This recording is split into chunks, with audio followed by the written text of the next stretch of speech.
রাজপথ ছাড়ি নাই, বেগম ভাইয়ের ভয় নাই, বেগম জিয়ার ভয় নাই, রাজপথ ছাড়ি নাই, লড়াই লড়াই লড়াই চাই, লড়াই করে বাঁচতে চাই, লড়াই করে বাঁচতে চাই, লড়াই লড়াই লড়াই। লুৎফুজ্জামান বাবরের মুক্তির দাবিতে ধর্মপাশায় মানববন্ধন। মোহাম্মদ শফিকুল ইসলামের পাঠানো তথ্য ছবি দিয়ে নুসরাত জাহানের প্রতিবেদনে দেখুন বিস্তারিত। সুনামগঞ্জের ধর্মপাশায় সাবেক স্বরাষ্ট্র প্রতিমন্ত্রী লুৎফুজ্জামান বাবরের নিঃশর্ত মুক্তির দাবিতে মানববন্ধন কর্মসূচি পালন করা হয়েছে। বৃহস্পতিবার দুপুরে ধর্মপাশা উপজেলার সদরের প্রধান সড়কে স্থানীয় বিএনপি অঙ্গ সংগঠনের ব্যানারে এই মানববন্ধন কর্মসূচি পালন করা হয়।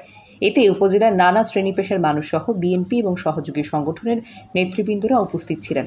মানববন্ধন চলাকালীন বক্তব্য রাখেন ধর্মপাশা ইউনিয়নের বিএনপির সভাপতি আব্দুল মোতালেব খান, মোহনগঞ্জ উপজেলা বিএনপির বারবার সভাপতি মোহাম্মদ সেলিম সহ ধর্মপাশা ও মোহনগঞ্জ উপজেলার বিএনপির অঙ্গ সংগঠনের নেতৃবৃন্দ সহ।